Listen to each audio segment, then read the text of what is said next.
안녕하세요. 동행가 뉴스터디 동정민 앵커입니다. 박사님들 어서 오십시오. 자, 이게 이제 대장동 1심 판결문이에요. 요게 이제 2페이지씩 제가 뽑은 건데, 한 100쪽은 제가 뺐거든요. 중간에 조금 뭐 이렇게 굳이 없어도 되는 부분. 근데 이만큼이에요. 700페이지가 넘으니까요.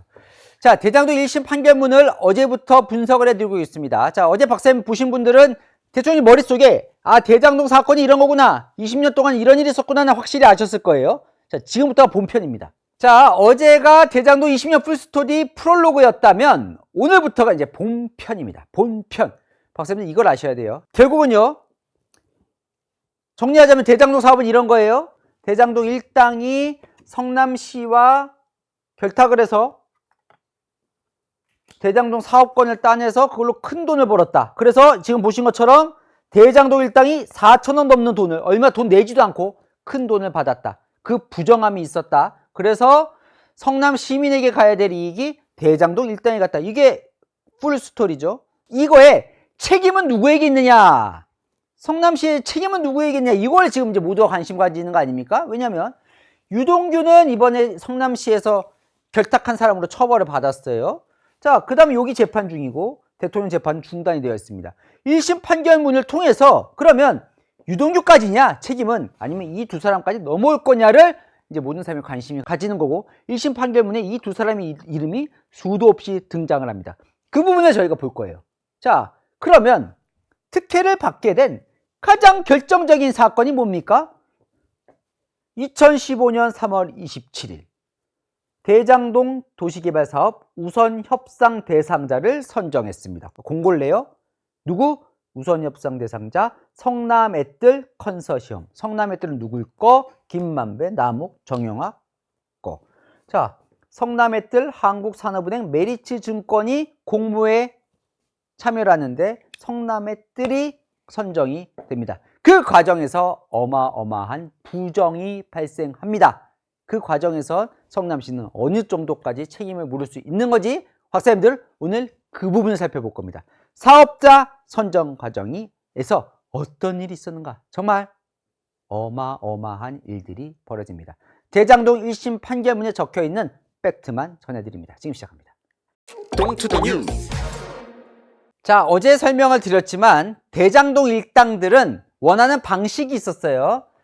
민간 환지. 이게 뭐냐면 방식은 공공과 민간이 있죠. 공공이 개발해버리면 대장동 일당은 뭐 끼어들 틈이 없으니까 민간을 원하는 거고, 그 다음에 방식이 환지와 수용 방식이 있는데, 수용 방식은 미리 땅을 다 사들인 다음에 개발하는 거고, 환지 방식은 일단 개발하고 그 땅 주인에게 그 개발을 나중에 보상하는 그 두 개의 차이점. 그런데 이미 대장동 땅들을 막 사들였던 대장동 일당 입장에서는 나중에 그 땅이 개발이 되면 그걸로 뭔가 이익을 나눠 가지면 더 많은 돈을 벌 수 있다고 보고 환지 방식을 추진하는데, 결과적으로는요, 민관 수용 방식, 그러니까 민간과 성남시가 같이 하죠. 대장동 일당과 성남시가. 그리고 수용 방식으로 개발이 됩니다.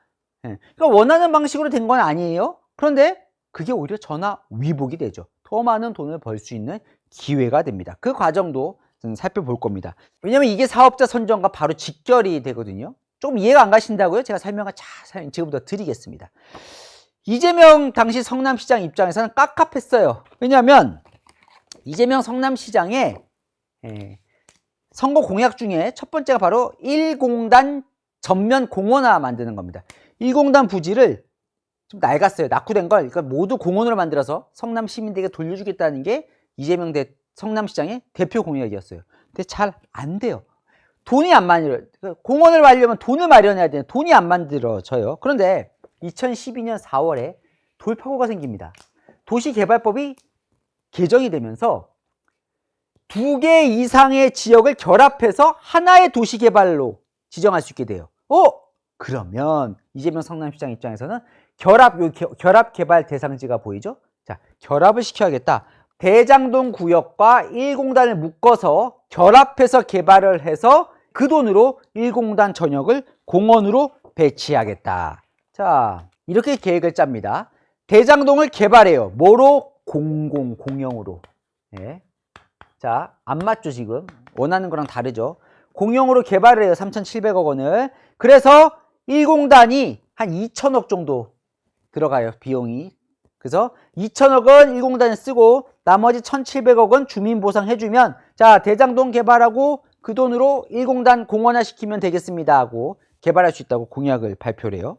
자, 1심 판결문에 따르면 이 발표 이후에 대장동 일당들이 난리가 납니다. 자, 2013년 2월, 이때가 언제냐면 이미 어제 보신 분은 이해가 되실 텐데 성남 도시개발공사를 설립하기 위해 성남시 의회 막 로비를 같이 할 때예요. 그러니까 뭐냐면 도시개발공사를 설립하는데 대장동 일당들의 지분이 있던 때예요. 그러니까 아니 우리가 다 도와줬는데 공영으로 하고 그죠? 그리고 대장동과 결합을 해버리면 그냥 2천억을 내라는 거잖아요. 어쨌건 그러면 생짜로 2천억을 그냥 가져가겠다고? 대장동 개발로? 이거 우리로 이거 돈 벌어야 되는데 하고 반발을 합니다. 그러자 유동규가 남욱을 달랩니다. 녹음 파일이 있어요. 1심 판결을 보면 녹음 파일에 뭐라고 돼 있냐면 그러면 대장동 구역은 니네 원하는 대로 해. 그리고 니네가 원하는 환지 방식으로 진행할 수 있게 해줄게. 자, 대신 우리는 1공단을 해야 되니까 우리 공약이니까 그거는 수용 방식으로 할 건데 그거 니네가 원하는 곳에 우리가 다 해줄게. 공사가 다 밀어줄게. 문의는 공영이지만 공사가 성남도시개발공사가 하는 공영이지만 너네 원하는 대로 다 해줄게라고 달랩니다. 그리고 그런데 2심 판사는요. 이때까지만 해도 이재명 성남시장이 유동규와 대장동 일당이 결탁했다는 사실을 몰랐다고 봤습니다. 왜냐하면 이 녹음 파일을 보면 이렇게 얘기를 해요. 내가 여기서 자리를 잡고 크는데 내가 크는데 네가 좀 도와줘라. 2층은 알아서도 안 돼. 여기서 2층이 성남시청의 2층에 이재명 성남시장 집무실이 있거든요. 그러니까 이거는 이재명 성남시장이 알아서는 안 돼. 우리 둘이 결탁했다는 사실을 이걸 말하는 거다. 이렇게 보면 이때까지만 해도 이재명 성남시장은 둘의 결탁 관계를 몰랐다. 이렇게 1심 판사가 이제 판결을 내립니다. 적혀 있어요. 그 내용 중에. 그런데 2013년 5월 이렇게 따르면 2달 후죠.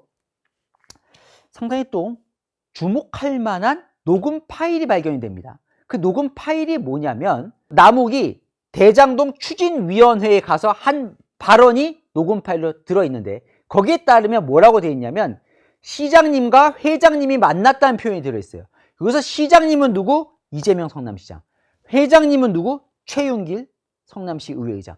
둘이 만났을 때 이재명 성남시장이 뭐라고 얘기를 했냐면 대장동 관련해서는 의장님 원하는 대로 하십시오 라고 얘기를 하는 내용이 녹음 파일에 들어있습니다. 누구 말이에요? 그러니까 남욱의 말이죠. 남욱이 대장동 추진위원회 가서 대장동 주민들한테 얘기하는데 시장님이요. 회장님을 만나서 회장님 대장동 개발은 회장님 원하는 대로 하세요 라고 했어요 라는 녹음 파일이 있습니다. 이거를 재판정에서 판사가 물어봐요. 남욱에게 뭔 얘기예요? 라고 했더니 남욱이 이렇게 증언을 합니다. 이건 재판정에서 한 증언이에요. 이재명 성남시장이 최윤길 시의장을 만나서 나는 1공단 공원화만 하면 되니 나머지는 주민들이 원하는 방식에 따라 환지 방식으로 하게 해주겠습니다 라고 얘기를 했다는 거예요. 남욱의 증언입니다. 어제 보신 분은 알지만 이미 최윤길 성남시의회 의장은 대장동 일당과 한편입니다. 한편이에요. 자, 그러면 이재명 성남시장이 왜 최윤길 시의장에게 이런 얘기를 했을까? 자, 이들은 이렇게 해석을 하는 거죠. 당시에 이재명 성남시장이 민간업자가 환지 방식으로 하고 싶어 하는 걸 알았다. 일단 이재명 성남시장이 뭔가 대장동 일당과 이 최윤길 의장이 원하는 걸 머릿속에 알고 있었다는 간접 증거는 된다라고 볼 수도 있는 대목이죠. 하지만 이거는 지금 누구의 증언? 남욱 그리고 유동규의 증언만 있습니다. 남욱과 유동규는 이때 이재명 성남시장이 이미 우리가 원하는 거를 알고 있었어 라고 증언을 한 거예요. 여기에 대해서는 1심에서 판단을 하진 않습니다. 실제로 알았는지는. 자, 계속 이어가 봅니다. 2013년 9월 성남도시개발공사가 설립이 됩니다. 네. 이때 이제 대장동 일당과 유동규는 이미 결탁이 되어 있는 상황이죠. 그러자 대장동 일당의 정영학이 성남도시개발공사에 제안서를 보냅니다. 대장동은 우리가 원하는 환지 방식으로 개발을 하고 지금 결합으로 해서 우리 1공단 어쨌든 니네 해야 되니까 이건 내가 2천억 원은 채비지가 뭐냐면 짜투리 땅을 팔아서 그 돈으로 우리 2천억 마련할 수 있어. 그 돈으로 우리가 내줄게 라고 이제 제안을 합니다. 그런데 성남시와 성남도시개발공사는 모두 이 제안서에 부정적이에요. 왜냐하면 믿을 수가 없는 거예요. 아니 어떻게 이걸로 어떻게 2천억을 마련할 수 있습니까? 이거 의심을 품어요. 대장동 일당의 제안에. 왜냐하면 지금 성남시와 도시개발공사는 유동규와 정영학 이 대너일대 결탁된 걸 모르는 순수한 사람들이에요. 그래서 이 사람들은 안 돼요. 수용 방식으로 가야 된다고 얘기를 합니다. 수용 방식의 장점이 뭐냐면 빨리 할 수 있어요. 빨리. 왜냐하면 땅을 한꺼번에 수용한 다음에 그냥 빨리 개발해버리면 되잖아요. 환지는 5년에서 10년 정도 늦어질 수 있다고 의견을 내요. 그러면 이재명 성남시장 입장에서는 이거 무조건 빨리 해야 됩니다. 그죠? 지금 공약을 걸었으니까. 자, 이 내용이 수용 방식으로 가야 된다는 내용이 이재명 성남시장과 정진상 실장에게 보고가 된 걸로 보인다고 1심 판결에 적혀 있습니다. 그러니까 이들은 수용 방식으로 무조건 해야 한다는 사실을 알고 있었다고 보는 거예요. 1심 판결문도. 자, 그런데 대장동 일당이 더 밀어붙입니다. 2013년 12월에 이렇게 의견을 냈는데도 남욱 증언에 따르면 최윤길 시의회 의장이 당시 성남도시개발공사 황모성 사장과 성남시 공무원들을 불러 모아서 무조건 대장동 개발은 환지로 해야 된다라고 압박을 넣습니다. 남욱 증언이에요. 이건 남욱 증언. 그래서 2014년 1월에 고시를 해요. 뭘 고시냐면 대장동과 1공단을 같이 하겠다. 어떤 방식으로 할 거냐 고시를 하는데 거기에서 지금 뭐예요? 대장동 일당은 환지를 원하고 성남시와 도시개발 실무진들은 수용을 원하잖아요. 결론을 내지 않습니다. 시행자 지정할 때 그 방식은 결정하겠다고 판단을 미뤄요. 여기서 중요한 포인트입니다. 그러면 성남시에서는 수용으로 가야자고 했는데 왜 미뤘냐? 남욱과 유동규는 재판 증언에서 그 미룬 건 이재명 성남시장이 대장동 일당들이 본인들이 환지를 원하는 걸 알고 있었기 때문에 일단 미룬 거다라고 얘기를 해요. 뭐냐면 이재명 성남시장이 대장동 일당이 환지 방식 개발을 원한다는 걸 알고 있었다고 증언을 합니다. 두 사람은. 남욱의 요청으로 유동규가 보고를 했고 이재명 성남시장에게 민간업자들의 요청사항을 전달했고 이에 구역 지정 시점에 사업 시행 방식을 결정하지 않고 미룬 거다라고 증언을 합니다. 이 두 사람의 말이 사실이라면 이재명 성남시장도 뭔가 알고 있었다는 거게 되는데 이거는 1심 판사가 판결을 판단하지 않습니다. 알았을 거다, 몰랐을 거다. 남욱과 유동규는 이렇게 일단 증언을 하고 있습니다. 자, 2014년 1월에 유동규 증언에 따르면 유동규는 실장에게 이렇게 얘기를 했다고 증언을 합니다.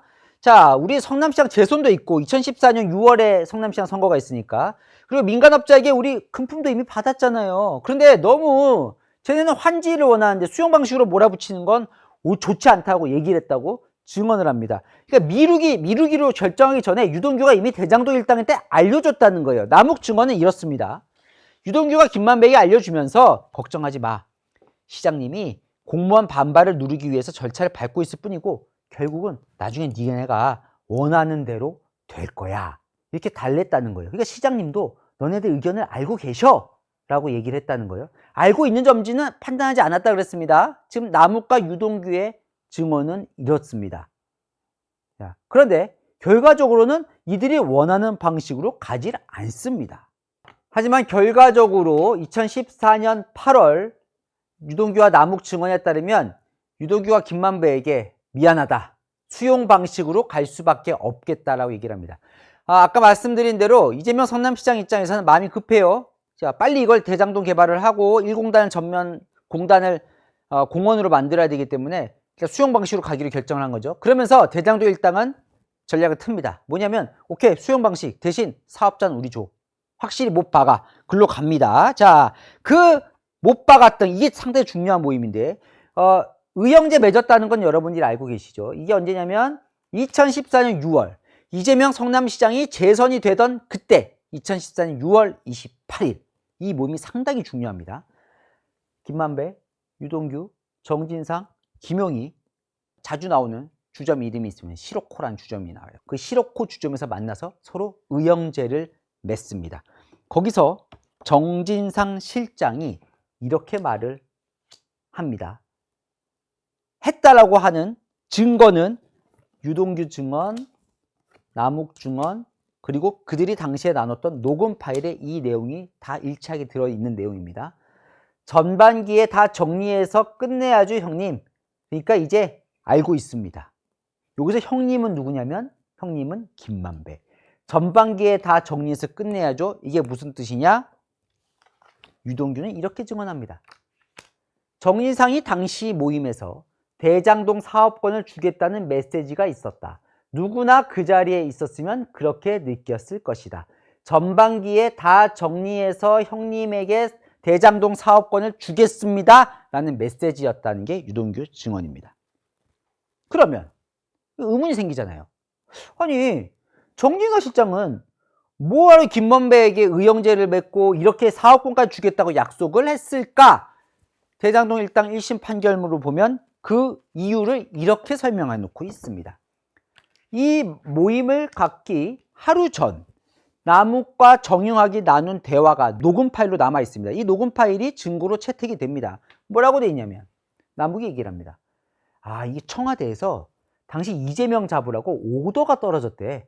검찰이 지금 난리여서 김만배의 도움이 절실하다는 거야. 이재명 성남시장 측에서. 정영학은 재판정에서 그럼 이게 무슨 얘기입니까? 했을 때 이렇게 증언을 합니다. 세월호 사건 이후에 이재명 성남시장이 박근혜 대통령을 엄청 공격하였고 청와대에서 이재명 잡으라고 검찰에 오더를 내렸다는 말이 돈다고 남욱이 나한테 알려주는 내용입니다. 자, 1심 판결에서 판사는 이렇게 판단을 합니다. 이것도 중요한 대목이에요.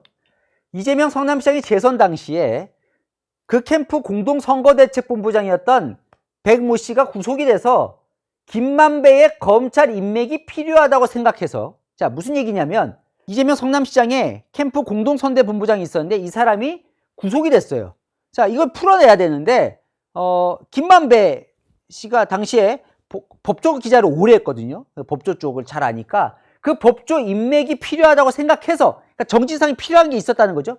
그래서 정진상이 2015년 전반기까지는 다 정리해서 피고인 김만배, 남욱 등 민간업자들에게 사업권을 주겠다는 취지로 답한 것으로 보인다. 이건 판결문에 나와 있는 내용입니다. 무슨 내용이에요?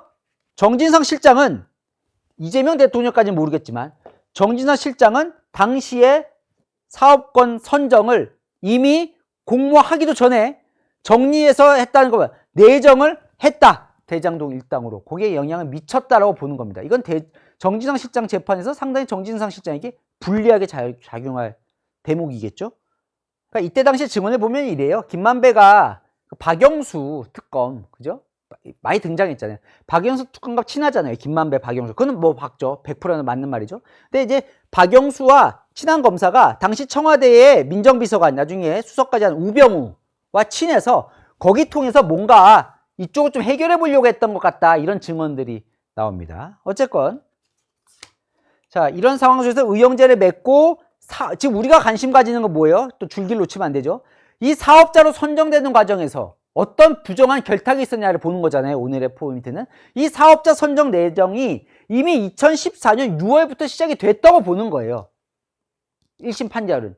근데 사업자 선정은 언제 돼요? 2015년 3월에 되거든요. 근데 이때 이미 내년 전반기에 줄게요 라는 말을 2014년 6월부터 했다는 내용이 되는 겁니다. 자, 그런데 아까 수용 방식으로 갈 수밖에 없겠다 미안하게 하다고 한 건 2014년 8월이잖아요. 2014년 8월에 유동규 증언에 따르면 이재명 성남시장이 둘을 불렀다는 거예요. 정진상과 유동규를 불러서 우리 임기 내에 무조건 착공 들어가려면 수용 방식밖에 없어. 이렇게 얘기를 했다는 거예요. 그래서 나오면서 그 시장실을 나오면서 유동규가 정진상에게 이렇게 얘기를 했다는 겁니다. 야, 형 이거 수용하면 우리 공모자를 선정해야 되는데 선정 어떻게 리스크가 너무 커. 저쪽 선정 안 해주면 난리 날 텐데 저쪽 어디에 대장동 일당이죠. 안 해주면 난리 날 텐데 그럴 때 정진상 실장이 이렇게 대답을 했다는 거예요. 유동규 증언입니다. 괜찮아.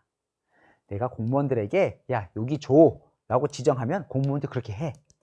그거 공무원들이 마음먹으면 다 해.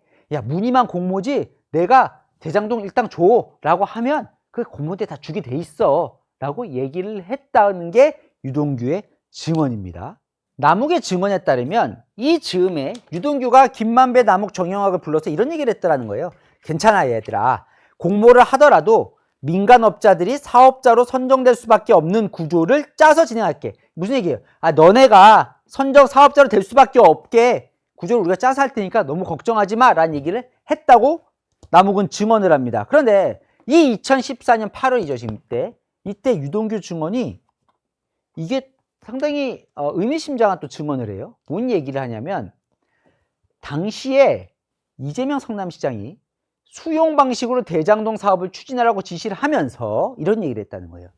수용 방식으로 하면 김만배도 공모에 참여하면 되는 거 아니냐. 아, 누군들이 다 할 수 있는 거 아니야. 김만배라는 이름을 얘기를 했다는 거죠. 유동규 진술, 이런 진술을 합니다. 그래서 유동규는 뭐라고 증언을 하냐면, 자, 이거 보세요.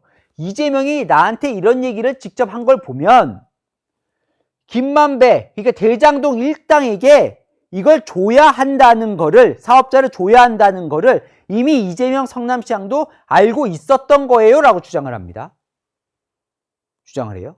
자, 근데 이 1심 판사는 여기에 대해서 이렇게 판단합니다. 뭐라고 판단하냐면 이 말은 일단 유동규의 증언밖에 없고 또 설령 이재명 성남시장이 이렇게 발언을 했더라도, 자, 뭐라고 했다고요? 김만배도 공모에 참여하면 되는 거 아니냐? 누구든지 다 할 수 있는 거 아니냐? 원론적인 발언이라는 거죠. 자, 김만배, 그래, 너도 그러면 참여해. 여기 보면 내가 김만배에 줄 거야 라는 발언은 없죠. 예.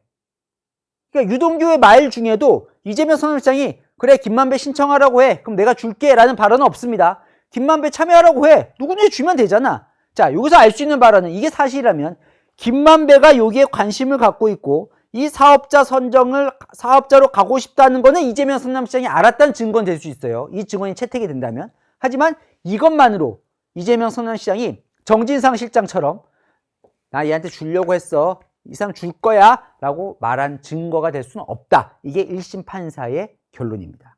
어쨌건 2014년 9월 민간이 원하지 않았던 수용 방식으로 결정이 되죠. 결정이 납니다. 결정이 되고 나서 이제 본격적으로 이 사업자 선정을 두고 결탁이 진행되는데요. 가관입니다. Don't the news. 자, 박사님들 지금부터 분노를 할 준비를 좀 하셔야겠습니다. 자, 어떤 일이 벌어지냐면요. 2014년 10월 성남도시개발공사 내에 전략사업실이 신설이 됩니다. 자, 이거 신설에 당시 성남도시개발공사의 사장인 황무성 사장은 반대를 해요. 근데 유동규 본부장이 밀어붙여서 신설합니다. 이건 이재명 성남시장의 승인을 받습니다. 뭐 승인했다고 이게 뭐 부당한 걸 이재명 시장이 알았다는 건 아니에요. 어쨌건 승인을 받아서 신설을 합니다. 이게 왜 부당하다고 보면요, 그 사업실을 신설한 다음에 거기 팀장으로 누구를 앉히냐면 김민걸 회계사를 팀장으로 앉히는데, 김민걸 회계사가 누구냐면 정영학 회계사와 같은 회계법인. 정영학 누구예요? 지금 대장동 일당이잖아요. 거기서 소개해서 그냥 집어넣습니다. 자, 그 밑에 파트장은 누구? 정민용 변호사. 이건 누구예요? 남욱 변호사의 서강대 후배예요. 이것도 남욱 변호사가 집어넣습니다. 유동규한테 얘기해서. 무슨 얘기예요? 이 성남도시개발공사가 결국 사업자를 선정해야 돼요. 대장동 사업자를. 근데 그 선정하는 거는 어떻게 공정하게 해야죠. 그렇잖아요. 왜 공정하게 해야 됩니까? 이 대장동 개발로 통해서 성남 시민에게 많은 이득을 줘야 돼요. 그런데 성남 시민에게 많은 이득을 줄 사람이 아니라 자기 돈 많이 벌 사업자들을 그 안에 집어넣으면 공정한 공모가 되겠습니까? 그죠? 그런데 이 두 사람은 집어넣습니다. 예. 반대하는데도. 판결문에는 이 내용을, 이들이 이렇게 해서 그 둘이 들어왔다는 내용을 정진상 실장에게는 보고가 된 걸로 보인다. 이것도 또 정진상 실장 얘기가 나옵니다. 정진상 실장은 이 내용을 알았을 걸로 봐요. 역시 정진상 실장 재판에서 상당히 불리하게 작용할 수 있는 대목 중에 하나죠. 어쨌건 두 사람이 들어옵니다. 들어와서 유동규가 김민걸보다는 정민용 변호사에게 직접 지시를 내립니다. 이제 이렇게 판사는요, 이분은 왜 지적하냐면 정민용 변호사 같은 경우에는 무슨 이런 개발 사업을 담당할 경력 자체가 없다는 거예요. 당시에 의원실에서 보좌관 한 번 한 것밖에 없는데 이 사람 개발에 대한 경험도 없고 이거를 뭐 공모를 선정하는 경험도 없는데 아무 전문성도 없는 사람을 여기 앉힌 거는 무조건 여기에 청탁을 받아서 들어온 걸로 지금 판결문은 보고 있습니다. 자, 그러면요, 이때부터 아예 대놓고 뭘 하냐면 이 대장동 일당이요. 이들을 통해서 짜요. 뭘 짜요? 시험 문제를 짜요. 자, 공정하게 시험을 보려면 당연히 비밀로 해야겠죠. 시험 기준을. 그게 아니라 짜서 줘요. 자, 첫 번째, 건설사는 뺍시다 이래요. 그 공모 받을 때. 왜냐면 그 공모 기준이 있잖아요. 공모 기준에서. 정영학이요 2014년 9월에 이렇게 얘기를 합니다.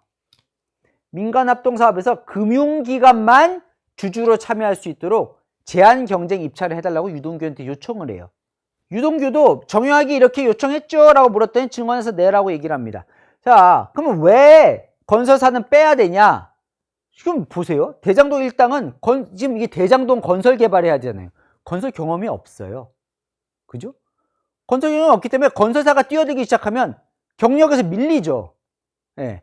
게다가 금융기관만 주주로 참여할 수 있게 하면 나중에 본인이 금융기관은 투자할 때 이 리스크가 있어서 확정 이익을 주로 받게 되는 상황인데 어쨌든 본인들이 더 많은 돈을 먹을 수 있다고 생각하는 거예요. 금융기관만 있으면. 그래서 건설사를 빼달라고 요청을 합니다.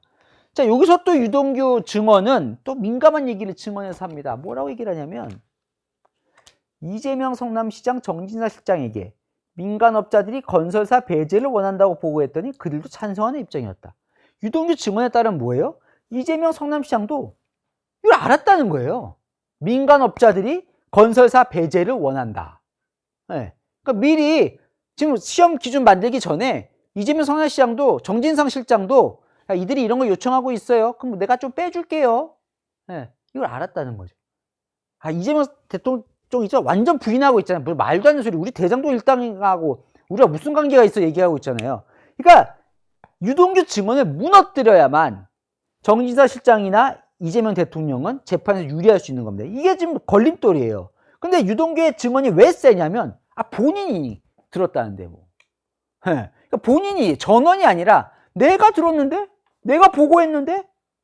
그러니까 이 유동규 증언이 채택이 되는 겁니다. 자꾸 판결문에서.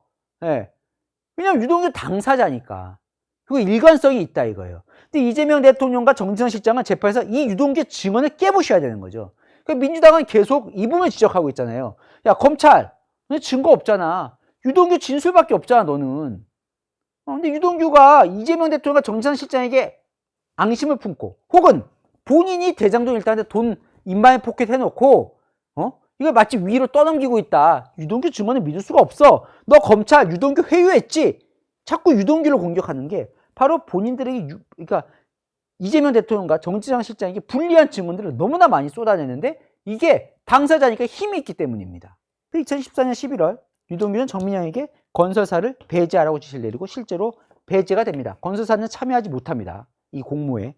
두 번째, 출자자 직접 사용 승낙. 이게 뭐냐면 아까 얘기한 대로 건설사를 배제하는 게 사업자로 선정될 가능성도 높아지지만 사업자로 선정됐을 때 돈을 많이 벌 수 있는 구조를 만드는 데도 유리해요. 금융기관만 들어올 경우에는 본인들이 먹을 수 있는 포션이 많아지는 거거든요. 이게 무슨 얘기냐면 지금 논란이 뭡니까? 자본금 1,000만 원짜리예요. 화천대유 설립했을 때. 돈이 없어요. 개발 경험도 없어요. 신용도도 낮아요. 이런 사람이 어떻게 떼돈을 벌었냐. 여기서 이제 사실은 논란이 되는 건데. 근데 이들이 사업자로 선정이 되면 곧바로 몇 달 내에 사업협약 이행금을 내야 됩니다. 요게 한 72억 원이 돼요. 요거를 바로 내야 돼요. 근데 이걸 낼 돈이 없어요. 이들이. 그래서 어떻게 하냐면 출자자 직접 사용을 승낙해달라고 얘기를 합니다. 이게 말이 어려운데 뭐냐면 이 대장동 땅 있잖아요. 대장동 땅을 이 5개 블록인데 이 5개 블록을 화천대유가 직접 출자해서 땅을 사용할 수 있도록 승낙을 해줘요. 그러면 승낙하면 자기가 돈 내서 산 땅도 아닌데 이 땅을 사용할 수 있다라는 권한을 주는 거예요. 그래서 화천대유가 이걸로 갖고 그러면 한 업체에게 너네 여기다 아파트 지어. 내가 아파트 짓게 해줄게 라고 하면서 계약금을 받습니다. 이 계약금으로 이 사업협약 이행금을 냅니다. 요걸 하려면 이걸 허락해 줘야 돼요. 성남도시개발공사가. 출자자가 직접 땅을 사용할 수 있게 하는 승낙을 해줘야 되는데 이거 해줍니다. 유동규 증언은 이래요. 대장동 5개 블록을 사용할 수 있도록 해달라고 해서 내가 정진상과 이야기를 해서 그거는 오케이 했다. 이것도 정진상이 알았다는 거예요. 자산관리회사를 설립하면 배점을 높게 주는 조항을 시험 과목에 넣어달라고 얘기를 합니다. 자산관리회사가 결국 화천대유가 자산관리회사가 되는데, 자산관리회사가 뭐냐면 지분을 짜는 거예요. 결과적으로는 지분과 이익을 어떻게 나눌 건지를 짜는 거예요. 어마어마한 주도권을 갖게 되죠. 그런데 이 자산관리회사를 미리 설립하면 점수를 많이 주겠다고 얘기를 하면서 공모지침서에 뭐라고 박냐면, 프로젝트 회사는 사업 신청자 구성원 중 한 명을 자산관리회사로 선정에 위탁한다고 되어 있어요. 이게 뭐냐면 사업을 신청한 구성원 중에 무조건 자산관리회사를 만들도록 해놨어요. 이건 두 가지 의미가 있는데, 지금 이 성남의 뜰, 얘네가 이쪽이 들어가 있는 구성원은 화천대유 말고는 금융기관밖에 없습니다. 2개밖에 없어요. 네. 근데 이 중에서 무조건 자산관리회사를 정해야 되는데 금융기관이 자산관리회사를 하기는 어렵거든요. 왜냐하면 여기는 은행 자체가 공공 또 성격을 갖고 있으니까. 그렇죠? 그러면 금융이 못하면 자기밖에 할 사람이 없어요. 그죠?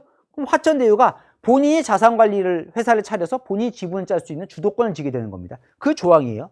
두 번째, 자산관리회사를 미리 만들면 배점을 높게 준다는 걸 다른 공모 신청한 사람한테는 안 알려줘요. 그래놓고 지네만 먼저 자산관리 설립합니다. 화천대유 자산관리 설립해요. 그리고 유동규는 정민용에게 야, 설립해서 들어오는 컨sor시엄에게는 점수를 더 줘! 라고 얘기를 합니다. 그래서 이 조항 때문에, 이 조항에서 성남의 뜰은 미리 자산관리 설립했죠? 10점 받아요. 나머지 2개 업체는 몰랐어요. 그래서 몰라서 자산관리 설립을 안 합니다. 그 빵점 받아요. 네. 그래서 성남의 뜰이 당첨되는데 또 공모가 선정이 되는데 득을 보죠. 그게 무슨 얘기예요? 여기에 지금 3개만 제가 설명을 드렸는데 6가지를 요구를 합니다. 화천대유에서 그 대장동 일당이. 그 6가지를 다 받아줍니다. 그 받아주는 이유는 뭐예요? 2가지. 하나는 사업자가 무조건 얘네들이 선정될 수밖에 없게 유리하게 시험 문제를 내는 것. 2번째는 선정이 되더라도 돈을 많이 벌 수 있게 미리 밑자락 가는 것. 이 2가지를 대장동 일당인들이 작업을 해서 반영이 되게 하는 거죠. 자, 그들이 이 사업 선정하기 직전에 어떤 일들을 벌이냐면요. 보면요. 이 사업자 공모 공고가, 이거 당시 공고입니다. 그대로. 보면 2월 13일, 2015년 2월 13일에 공고가 나가는데 이미 1, 2월에 정영학과 정민용이 2번을 만납니다. 만나면 안 되죠? 정영학은 대장동 일당이고 정민용은 본인 심사위원 들어가거든요. 심사위원이 정민용, 유한기, 김문기예요. 그러니까 정민용이 심사위원인데 신청할 사업자들을 만나요. 2번. 만났을 때 정영학이 정민용에게 우리 다른 폰을 하나 만들어서 통화를 하면 좋겠습니다. 라고 얘기를 해요. 그러니까 이게 비밀리에 몰래 해야 되니까. 근데 이제 폰은 못 만든다 그래서 그때부터 공중전화로 서로 얘기를 나눕니다. 나중에 흔적을 남기면 안 되니까 그랬던 거죠. 자, 어떤 일이 벌어지냐면요. 대장동 일당, 그러니까 나무계 집사라고 불리는 이몽주가 서판교 자산관리 사무실에서 만든 그 파일이 성남도시개발공사 사무실에 있는 정민용 PC에서 나중에 발견이 됩니다. 자, 증언에 따르면 USB에 담아가지고 이렇게 줬다는 거예요. 당시에 정영학은요, 정민용에게 아예 사업계획서 초안을 줍니다. 우리 이렇게 써서 낼 거니까, 니네가 만들 때 시험 문제 만들 때 참조해. 그래서 실제로 계속해서 USB로 사업계획서를 전해줘요. 그럼 그거 보면서 정민용이 썼다는 게 1심 판결문의 판결입니다. 정민용은 부인하지만 1심 판사는 실제로 이들이 자신이 원하는 걸 써서 줬다. 거의 써준 대로 됐다. 정민용은 2월 12일에 개발사업팀 여기에 공모지침서가 시험 기준이죠. 내려보냅니다. 그리고 13일에 공고를 내죠.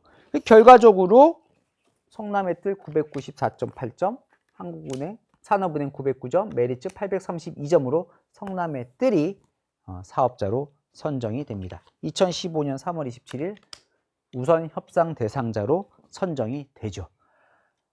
자, 정리를 해보면 결탁해서 사업자 선정 과정에서 엄청 부정한 일들이 많았다는 걸 이제 설명을 제가 드렸습니다. 자, 그 과정에서 유동규는 이제 완전히 결탁이 됐기 때문에 본인도 인정을 했고, 보면 정진상 실장 얘기가 많이 나오죠. 예. 1심 판사도 정진상 실장은 뭔가 알았을 것처럼 다 많이들 써놨습니다. 이재명 대통령에 대해서는 유동규는 이재명 당시 성남시장도 알았다고 계속 증언하라고 했지만 1심 판사가 여기에 대해서 알았다고 판단 내린 거는 없습니다. 이게 팩트입니다. 자, 사업자 선정 과정에서 이런 부당한 일이 있었다는 건 제가 설명을 드렸고, 이제 다음 주에 뭘 할 거냐면 돈을 나눠 가지는 과정에서 또 지분을 나눠 가지는 과정에서 어떤 결탁이 있었고 실제로 이것 때문에 대장동 일당은 어마어마한 돈을 벌게 되죠. 그 과정에서 그럼 과연 유동규, 정진상 실장, 이재명 대통령은 어떻게 등장을 하고 있는지 1심 판결문을 700쪽 내용을 보면서 제가 또 자세하게 정리를 해보겠습니다. 퀴즈 나갑니다. 대장동 일당이 유동규 등에 요구한 공모 지침서의 내용이 아닌 것은, 야, 이거 뉴스터디 안 보면 맞추기 어려우시겠는데요. 1번 건설사 배제, 2번 자산관리 회사 미리 설립하면 100점 주는 거, 3번 출자자가 직접 토지를 사용할 수 있도록 승낙해 주는 거, 4번 수용 방식으로 개발을 해 주는 거. 하나는 요구를 했는데 안 받아들여진 거네요. 그죠? 네.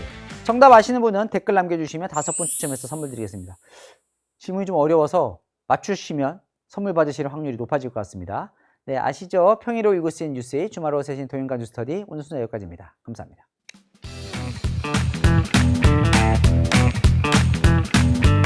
박쌤들 어서 오십시오. 퀴즈 정답 보고 가실까요? 핵 추진 잠수함 보유하고 있는 나라가 아닌 것은, 이거 잘 될까요? 핵 추진 잠수함 됐으면 좋겠는데요. 정답은요, 두구두구두구 한국. 없죠, 뭐. 지금 아직은 없습니다. 이건 하려고 하는 거죠. 그러면 참 우리가 군대 강국으로 나갈 수 있는데요. 자, 정답자 Bear of 님 2번화 너무 좋네요. 4번 맞추셨고요. KC린님 이슈는 복잡한데 문제는 너무 쉽군요. 쉽다고 말씀하셨습니다. 공부하셨으니 이거 쉬워요. 네, 잘하셨습니다. 세 번째 김달봉이 엄마님 4번입니다. 우리나라도 핵 연료 잠수함 꼭 갖고 싶네요. 야, 세 분 축하드립니다. 예. 자, 나머지 두 분은요, 제가 보니까 익숙한 아이디신 것 같아요. 예, 공부 열심히 하는 모범생들 또 선물 또 드려야죠. 다니엘팡님, 정답 4번 한국입니다. 안 그래도 핵 추진 잠수함 궁금했는데 강의 감사합니다. 헤이든님, 팩트시트가 얼른 나와야 어떻게 될 줄 알 수 있겠네요.